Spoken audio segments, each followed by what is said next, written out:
regular SAGE briefing, and we will have quite some topics to look at.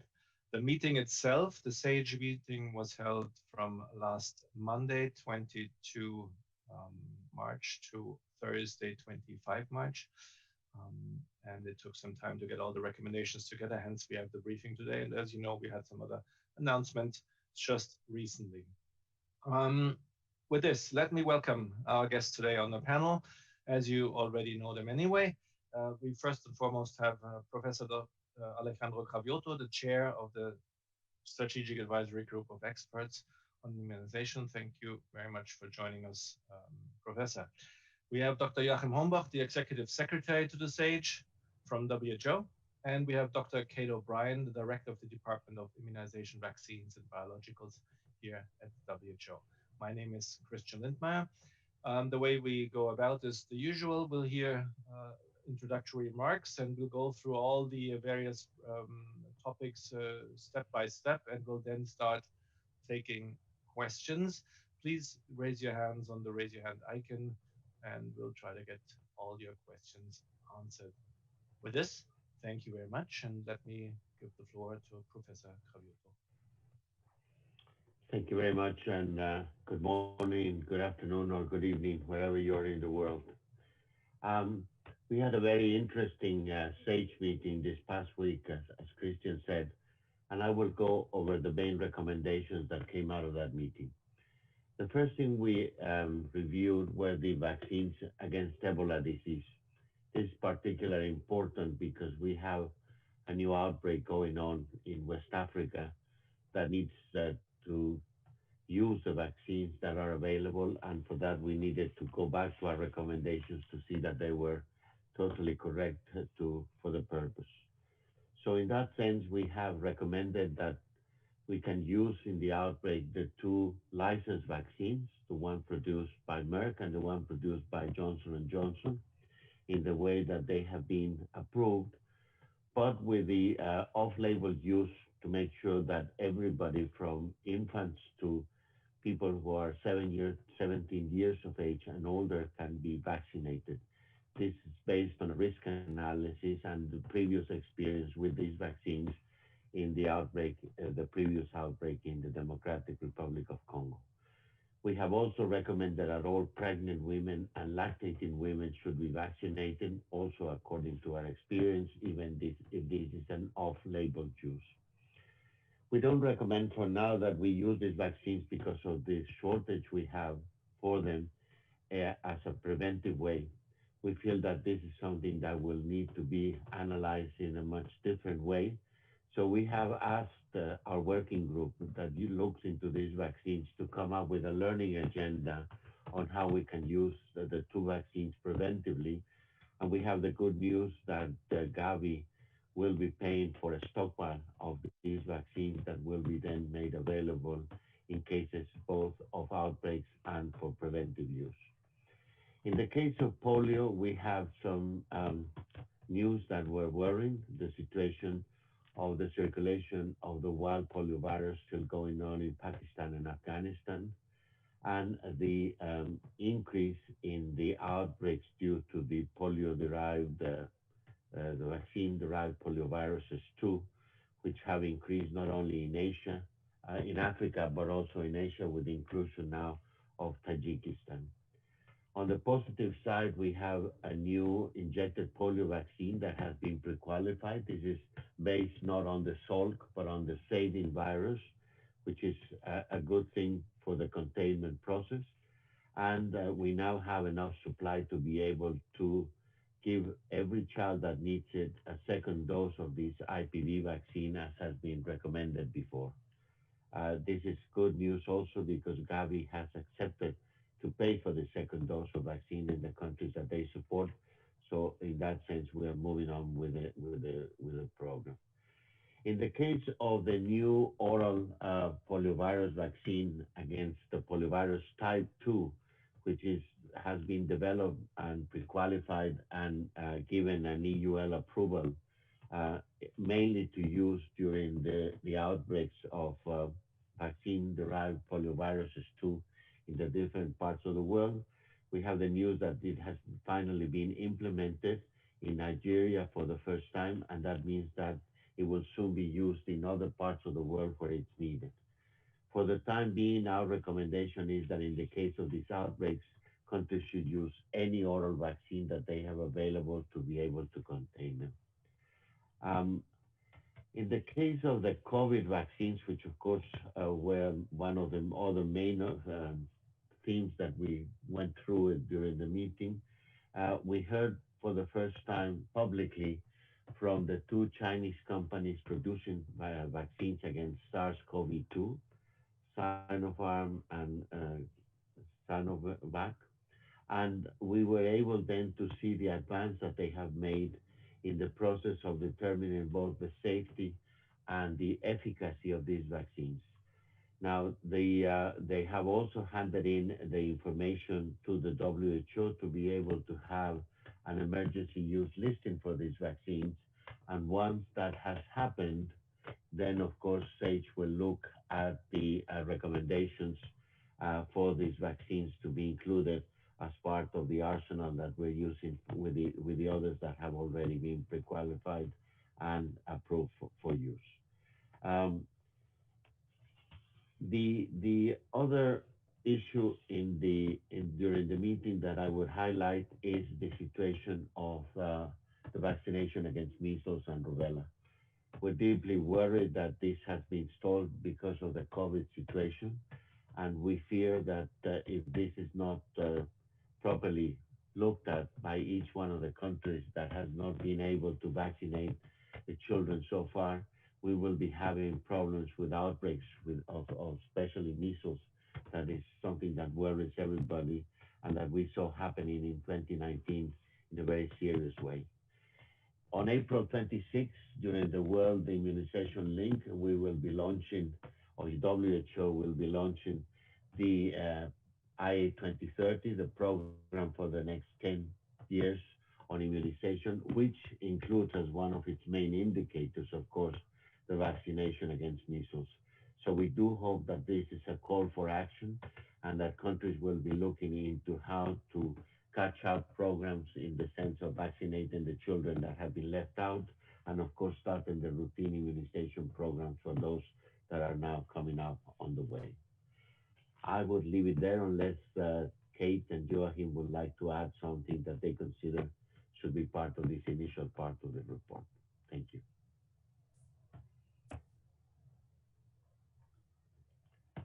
Yes. Let me very first say thank you very much, Professor Cravioto. We will share these summaries, the highlights of this, with the sound files, and there should also already be on the web now. It's available through the newsroom. We'll try to share the link as soon as possible by email, but otherwise, as of 12 o'clock, which is 15 minutes ago when we started the briefing, these recommendations, the summary highlights of that meeting should be up. The full report, by the way, will be published in the weekly epidemiological record as usual, but on 4 June. So these summaries will be of best use until then. Now let me ask Dr. O'Brien if there's anything to add, or Dr. Hombach. Nothing specific to add. I think we'll be eager to take questions and address those from the participants. Thank you. Thank you very much. Then with this, we go to the first question on my list, and that would be Jamie Keaton from AP. Jamie, please unmute yourself. Good morning or good early afternoon to everyone. I wanted to know if Dr. Cravioto or Dr. O'Brien, if you could speak a little bit more about the data that you're getting both from the Chinese manufacturers of COVID-19 vaccines, Sinopharm and Sinovac, and as well as the Russian about the data, and also what kind of figures you have been able to compile on efficacy rates and the level of manufacturing for the manufacturing capacity for those vaccines. Thank you so much.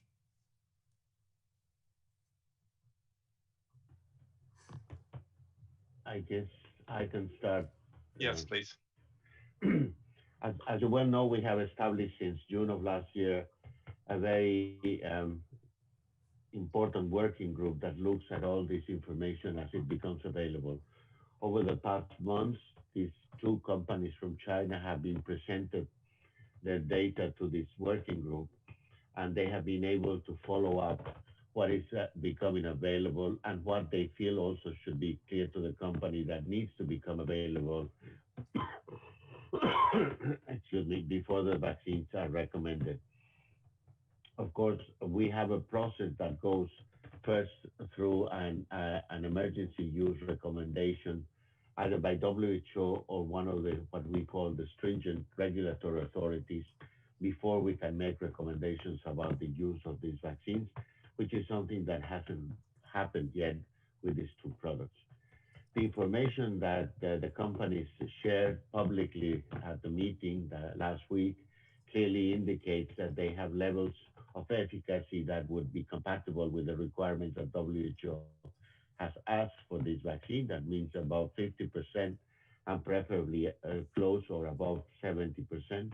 And of course, they have all the safety data to show that these vaccines would cause no harms in humans when used. I would like to add that many of these vaccines are already in use in many countries that have gone through their own regulatory process to approve them. So in that sense, we hope to accrue information also from the use of these vaccines wherever they are being implemented that would be complementary to the one that the company already has obtained during the clinical trials. For now, we have information that the vaccines are safe and that they're in the process of defining their final analysis to show the efficacy that will be used for the emergency use listing approval.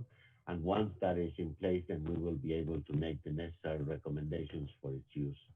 I don't know if Kate would like to add or Joachim something to this.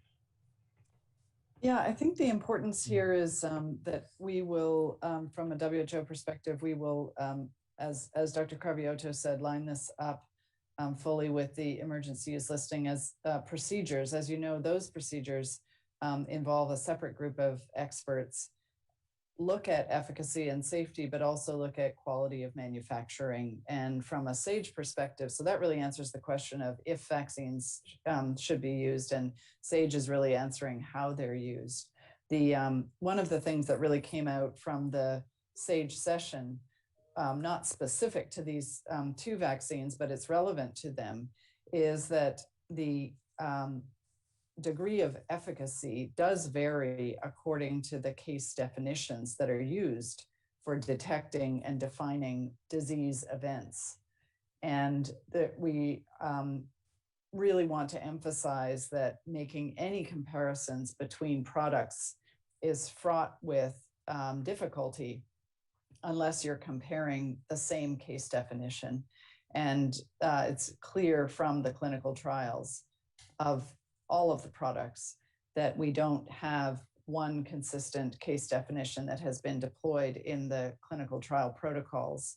And so it's very difficult to make and should not be making comparisons between products for their top line efficacy results.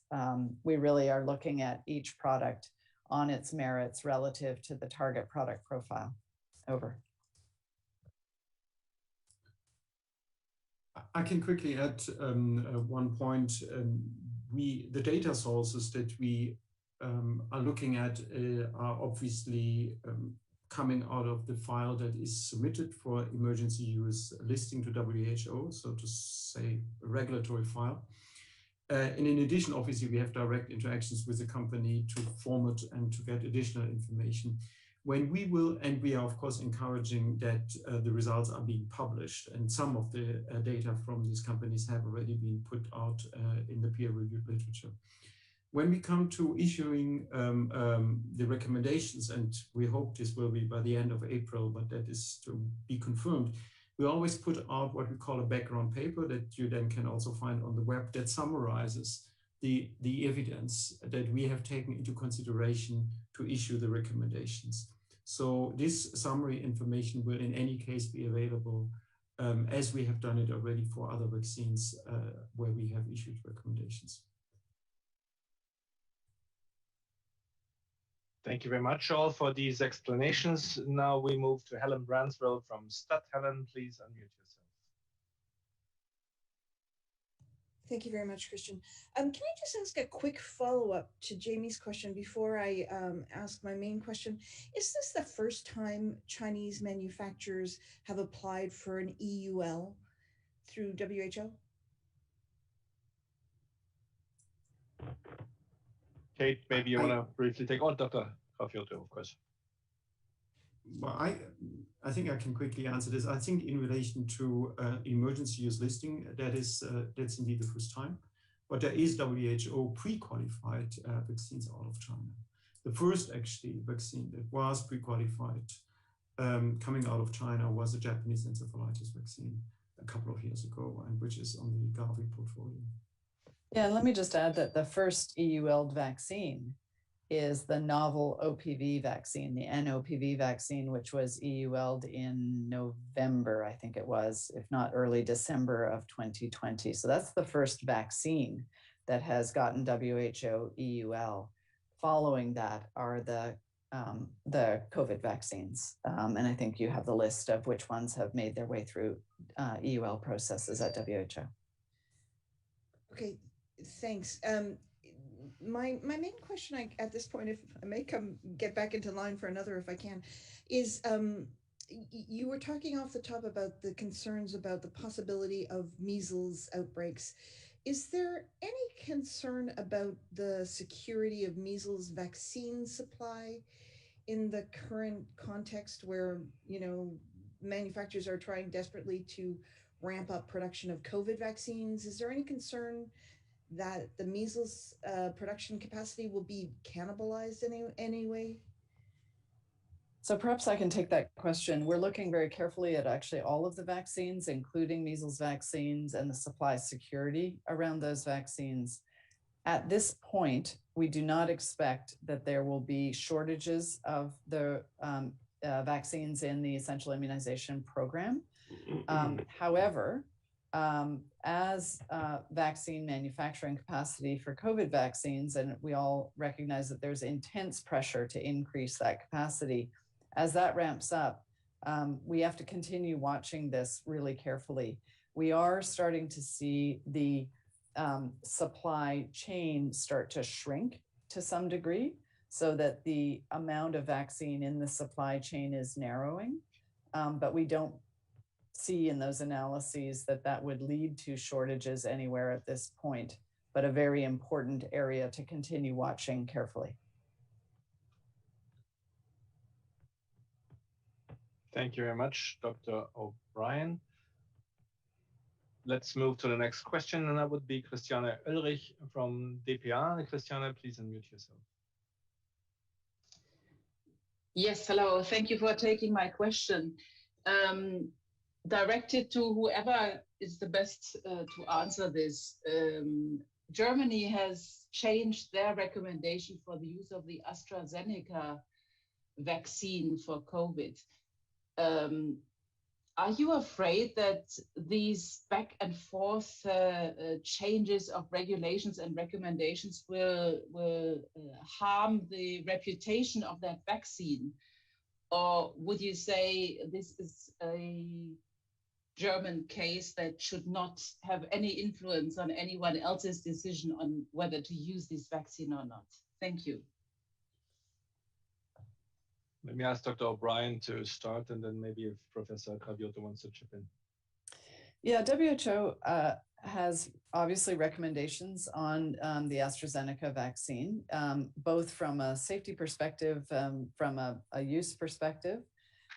We are monitoring and participating in the reviews of safety evidence as we've described, and the Global Advisory Committee on Vaccine Safety is continuing to review that vaccine and all the vaccines that are being deployed through a number of means.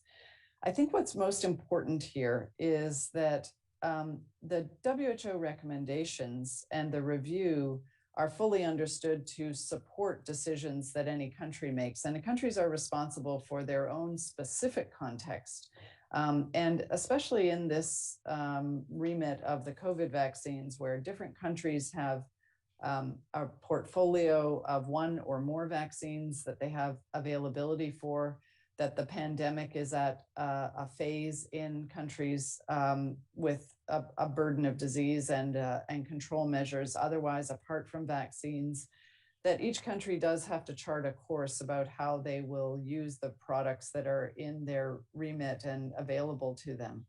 But what we are clear on is that the benefit risk assessment for the AstraZeneca vaccine, given the range of evidence on both efficacy, effectiveness, safety, and quality manufacturing, that it still weighs very heavily in favor of the use of the vaccine.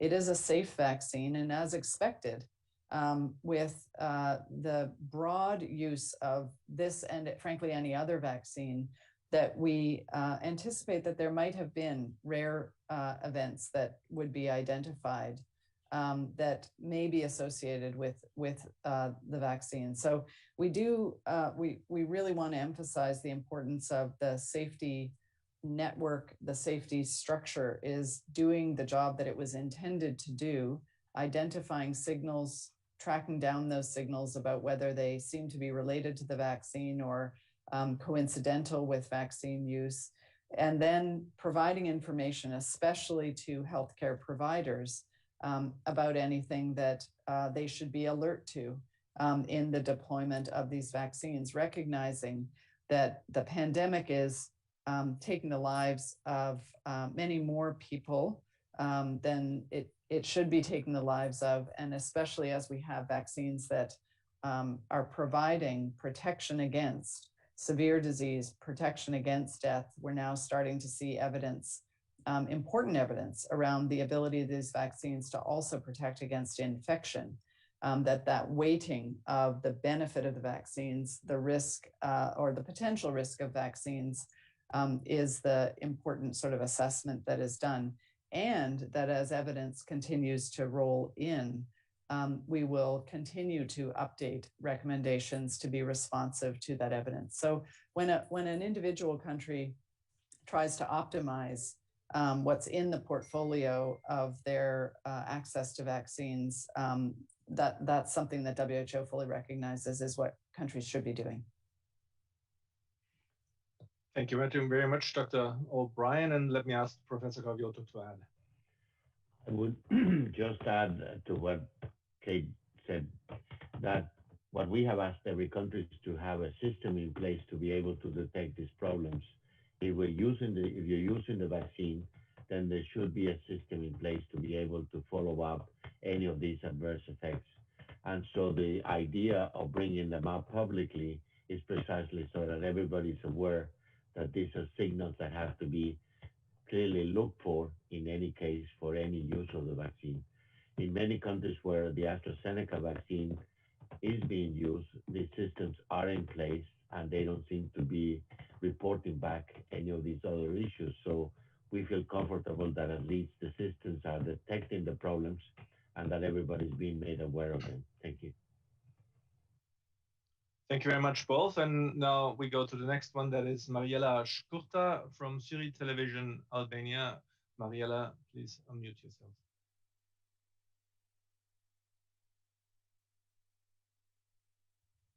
Hello, everyone. Here we go. We hear you. Okay. I have a question regarding the coronavac vaccine that is produced by China. Albania has received recently more than 190,000 doses of coronavac and is expected to receive more within weeks. The first shipment is being massively administered on people over the age of 70. Do you have any data of the effectiveness of coronavac? And do you suggest this vaccine for the elderly people, keeping in mind the side effect that this vaccine might have for people over the age of 60? Thank you very much. Thank you very much, Mariela, and we'll do the same again. I'll ask Dr. O'Brien to start and then possibly Professor Cravioto to add. So SAGE has not made any recommendations yet on the coronavac vaccine. We had the information session, so we did review evidence on coronavac from the immunogenicity and from the efficacy trials. And the working group is continuing to deliberate on that evidence and will come forward to SAGE with options on recommendations in due course.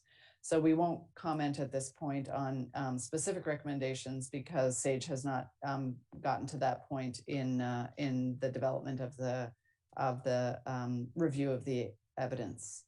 I'll turn it over to Dr. Cravioto in case you want to say anything further about what was reviewed at SAGE or anything else you'd like to add on where SAGE is at with this recommendation. I think Joachim. Yeah, I think actually, Kate, you summed it up quite well. I mean, we know that the data in older people above 60 are limited. And we are reviewing the situation. We also know that the vaccine is being used already in a number of countries. So one thing we are also looking into whether there is any data already emerging from countries that are using the vaccine in relation to effectiveness in older age populations. So, I mean, we are in process of piling all this information together, but we haven't made any recommendation yet. But on the other hand side, we also can say that the vaccine is safe in all the population groups that have been studied. Thank you very much for these clarifications. Let's move to Ashwin Barsingje from the Observer Times in India. Ashwin, please unmute yourself. Thank you for, hello. We hear you. Thank you for consideration for my questions. Is it WHO around the globe and science? I think we lost you. Can you try again that question? Around the globe is what I heard, and then it got cut off.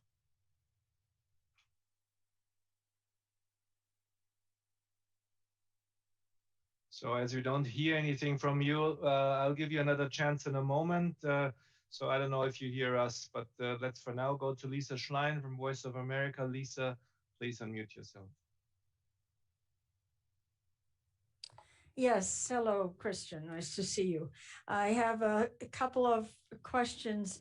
First on the AstraZeneca situation.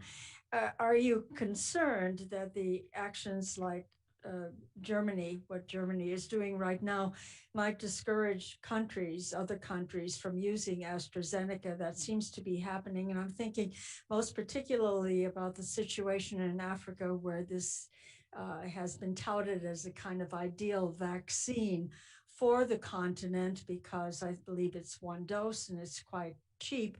And I'm wondering whether COVAX is continuing to distribute this in Africa, and if there's been any hesitancy on the part of nations there to accept it. And then a second question has to do with, it's actually a follow-up to what Jamie asked a long time ago. He asked you about the situation of the Russian Sputnik vaccine, and I'm really curious about that because I haven't heard anything about it going through the WHO pre-qualification process. Has it actually begun, and are you investigating the situation? I mean, what do you know about its efficacy, whether its safety, whether it is safe, it is being used? Thank you. Thank you, Aunt Lisa, and I'll hand to Dr. O'Brien.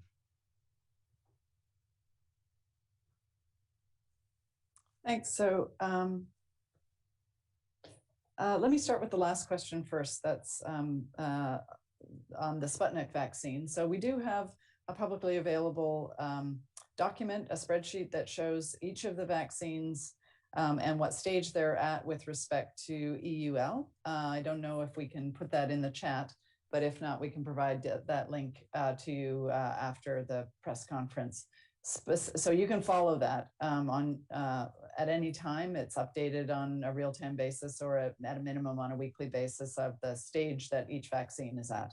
So with respect to the Sputnik vaccine, there is engagement with WHO on the EUL process. They are continuing to provide data. And of course, the EUL process can only go as fast as the information that manufacturers provide to WHO, which is then reviewed, and discussions are had about what potentially additional information is needed.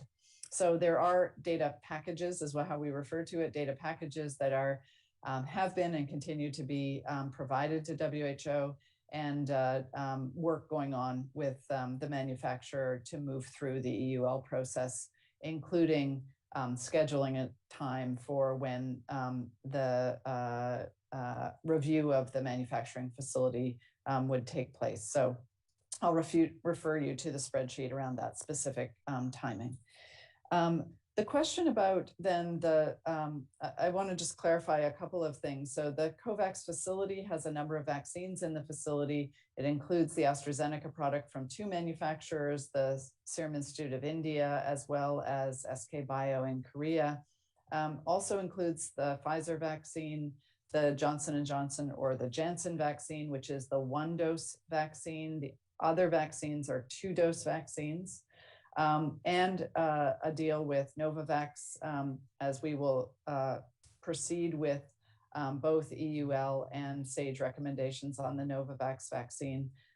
And there are ongoing negotiations and discussions with additional manufacturers for deals on additional products. So the COVAX facility is not a static set of products. It is an ongoing portfolio of products that continues to develop.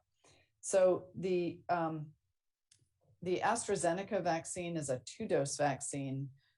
It does have the advantage of being outside of a ultra cold chain or outside of a frozen cold chain, so a refrigerated product. The Johnson & Johnson vaccine is the 1-dose vaccine, and that, of course, not just in low-income settings, but in all settings, has an advantage as a 1-dose product. Also a refrigerated product, which facilitates some of the delivery characteristics. These are safe, effective products. There is high demand for these vaccines, and this includes countries around the world that are using these vaccines. The concern for countries about preference around products is really about their ability to deploy products that have different delivery characteristics. And at this point, the major source of vaccine is the AstraZeneca vaccine. And what we're seeing from countries, remember there are over 190 countries or economies that are in the COVAX facility, high demand for the AstraZeneca product and deploying that product. We do have some concerns about the pace of availability, supply availability. Most countries are struggling with this. Virtually all countries are struggling with the pace of supply and the projections that were made by manufacturers around the pace of supply. So I think that addresses the 3 questions that you had around the different products. Thank you.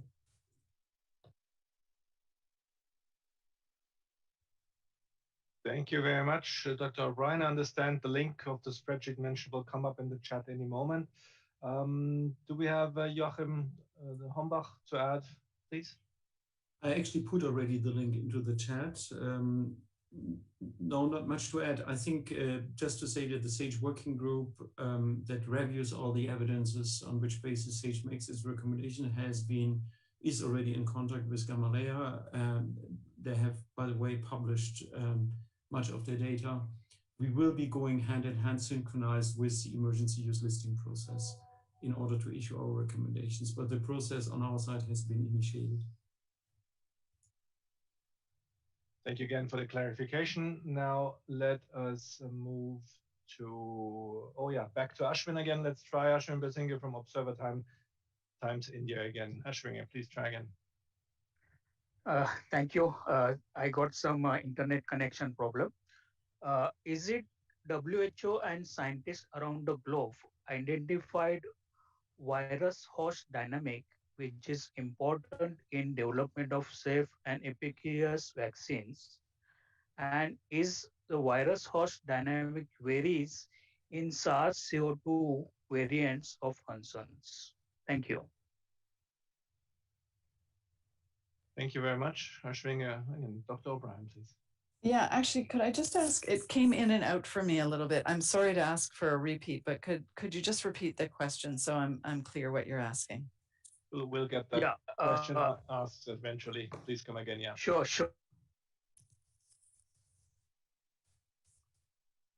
Now it cut again. Ashtenge, I'll ask another participant, another journalist to ask, maybe if you can have access. Send it in writing. Send it exactly. Send it in writing, and if possible, either in the chat or in where it can be put, and we'll take it from there. So we'll go to the next question we have online. And can I ask remind everyone else, if you still want to put your hand up for question, there's still time to do.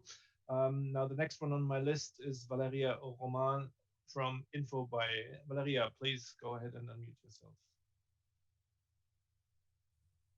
Oh, hello. My question is, could the efficacy of Sputnik and Sinopharm vaccines are the same if you consider the new variant, the variant of UK, the Manaus variant, and the California variant? Dr. O'Brien? Yeah, I can address that. So there are 3 variants of concern that have been specified by WHO. There are also a group of variants of interest that we are following. And for each of the vaccines and for each of the variants, we would want to have, from a policy perspective, specific information on the performance of those vaccines against the variant. Unfortunately, that's not the world of evidence that we're living in right now. There is little to no information about the use of or the impact of some of the vaccines, and specifically the ones that you mentioned, very limited to no evidence on some of the variants that you've described. So what SAGE is really calling for is the research community and the public health community to generate evidence, and the manufacturers to do the research that is needed in order to understand the performance of these vaccines against each of the variants of concern. For the 3 variants of concern, they each are more transmissible. So they are transmitting from one person to the next more frequently than the non-variants. There is very little evidence to suggest that there's more severe disease as a result of the variants. And the performance of the vaccines against these variants is really a set of evidence that is starting to grow and starting to build. But in general, and I won't speak about each product and each variant specifically, but in general, we are seeing that for these 3 variants, the vaccines tend to have somewhat lower performance, but still substantial protection against disease. We also know that for each of the vaccines, the performance of the vaccines against the more severe end of the spectrum of disease is stronger than the performance against either infection or mild disease. We don't have specific information for some of the variants and some of the vaccines that you described. It's very much an area that is under evaluation, and evidence is continuing to roll out. Thank you very much for this important one. Now we have, let me see, Shoko from NHK Japan. Shoko, please unmute yourself.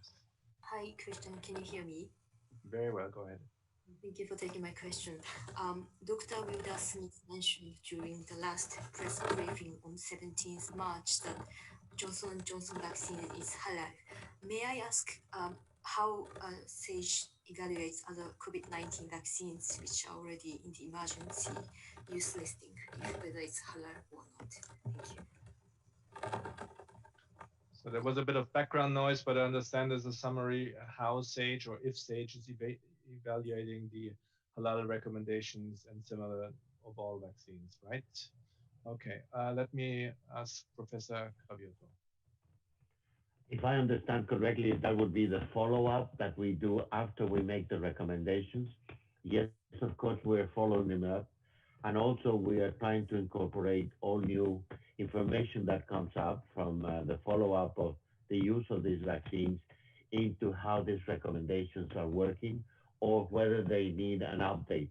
And that is a process that we're already looking into because we want to keep them totally in line with what is known at the time. So in that sense, the follow-up for each one of these vaccines is important in the sense of how the use and the rollout is happening. And the more that they are used, of course, the more that we realize exactly what is the performance in reality. That's what we call effectiveness studies in difference to efficacy ones, which are the ones that come out from the clinical trials. We will be updating our recommendations when needed, and when these updates really make a difference to what we have already recommended about the use of these products. So far, what we are trying also is to harmonize the way that these vaccines have been recommended, since the knowledge we had when we recommended the first ones is different to the one we have now in that sense. So I think that would answer your question, unless there was something else that I didn't really understand, or if Kate and Joachim would like to add something. Dr. Cravioto, I think what she was asking about was halal, not follow-up. Oh, I think you misunderstood. I think you misheard the question. I think she was asking about whether the vaccines are halal. Yes, they're totally halal. There are no animal components in the Johnson & Johnson vaccine, and also there's no fetal tissue in the vaccine. So it's perfectly useful to use for people who have concerns about that. And in fact, it is interesting because the commentary coming out of a group of Catholic bishops was totally denied by the Vatican itself about the safety in the sense of the vaccine not having any type of fetal products that could interfere with its use for the people who are highly religious, or the presence of animal products for those that follow the halal process. Thank you. I'm sorry for that. Thank you very much, Professor Cravioto, for this clarification. I am trying to find if we have the question from Ashwin online somewhere here on the chat or on the box. I don't see it. So should we try one more time to connect them? If not, we are through with the questions. I asked the technical side to see if we can have Ashwin connected. If not, then we'll stop. It's down. All right. So then we are through with our questions, but I understand that we have also online with us, or at least listening in, is Dr. Aidan O'Leary. He's the director of WHO polio eradication. So Dr. O'Leary, I'll ask you maybe for a quick statement on the polio side of the SAGE meetings. Over to you.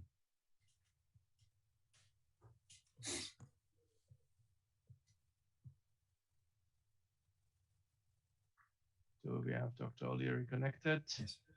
So thank you very much, Christian, and our thanks to Professor Cravioto and Kate for the very comprehensive briefs.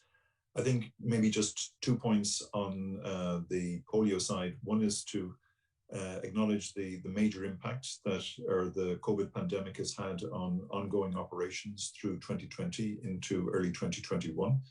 But what we have seen over the course of the past number of months is a significant uptick in the resumption of campaigns, both in Afghanistan and Pakistan, which are the two endemic countries, as well as across the African region and in the Eastern Mediterranean, as we respond to circulating vaccine-derived polio outbreaks.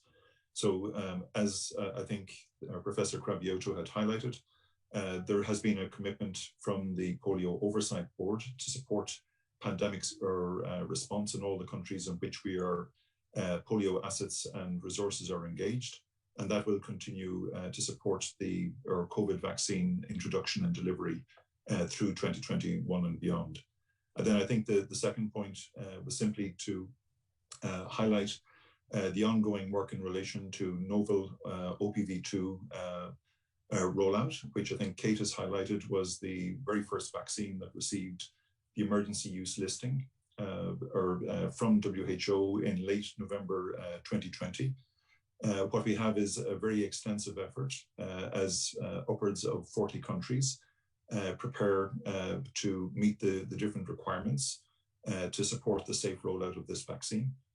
We've had two countries, Nigeria and Liberia, where the initial campaigns have been or are conducted. We've received very, very positive results to date. And what we do hope as we work through the progression from initial use to more wider use, that we will be able to work very closely with the Vaccine Control Safety Committee, as well as with SAGE, to make sure that we are able to safely move from that initial use to wider use, hopefully during the course of the third quarter of this year. One of the things that I think is important is the advice and guidance that has been received by SAGE, where we encourage all countries at risk of CVDPV outbreaks to begin their readiness and preparations sooner rather than later. But in the event of detections we do proceed with the existing vaccines to make sure that we have as an effective and efficient response to protect as many children as are possible as quickly as we possibly can. So we very much appreciate the work of Professor Cravioto and his team, which have been very supportive and have been kind of very, very clear in terms of how we actually proceed as safely and efficiently as we possibly can. I'll stop there. Back to you, Christian. Thank you very much, Dr. Aidan O'Leary, Director of Polio Eradication Program at WHO, for this important summary. Thank you. With this, we come to the end of the questions and answers session. I have no more hands up, and I'll ask Dr. Kate O'Brien for some final words before we have Professor Cravioto close. Yes, so two things that I want to mention as we go into closing. The first is that World Immunization Week is April 24th to 30th this year, with a theme of vaccines bring us closer. And we very much hope that you will be alert to World Immunization Week. If this is not the week when the world's attention is on immunization, I think we have missed a mark as both communicators, media, scientists, public health professionals. The second is that we have the Immunization Agenda 2030, which is the world's global strategy for this decade, which will launch during World Immunization Week on April the 26th. And that is the multi-partner, every country strategy for the decade of vaccine progress. And clearly the world that we're living in right now is one where vaccines are front and center. Issues of equity are front and center. Issues of manufacturing, of vaccine deployment, of vaccine safety, the impact of vaccines, and the life-saving nature of them. And so I would just like to draw your attention to both of those things as we close, because this is the period of acceleration impact where everyone, everywhere, at every age should have the full benefit of vaccines for good health and well-being. And I'll turn over to Alejandro to just any last words from him from a SAGE perspective. Thank you. Thank you very much, Kate. Very little to add after that. I would just add two things. One is the thanks that everybody should have for the people who carry on the vaccinations everywhere. These new outbreaks of Ebola in Africa indicate the need again to put people in danger to be able to take the vaccines where they're needed. And I think our thanks worldwide should be with all those groups who really do the work in the field using the products that we recommend. On the other hand, I would like to thank again all the people who are involved with SAGE in reviewing information, our working groups, and especially the COVID-19 working group that has been set up, that meets 3 times a week, that has a whole time to review information, be able to come up with recommendations, and of course the secretariat behind it with Joachim and his people, who are the ones who allow us to do the work. This is a joint effort by everybody, and we hope we're doing it at the speed and at the need that is required so that we can have these vaccines in place to be able to curb this terrible problem that we have all been going through.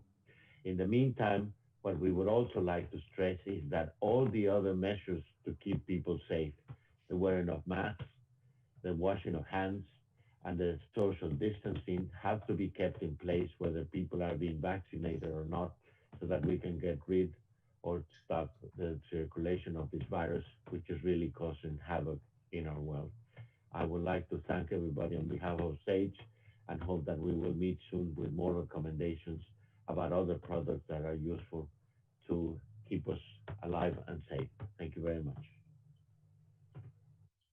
Thank you so much, all, Dr. Hombach, Dr. Kate O'Brien, but of course, Professor Alejandro Cravioto, very important and good words at the end. And also let me thank Dr. Aidan O'Leary, Director Polio Eradication Program.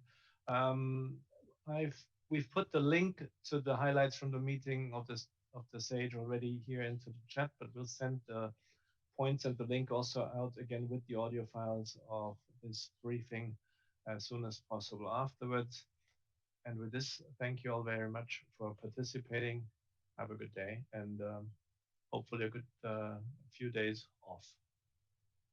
Good day. Thanks, Chris.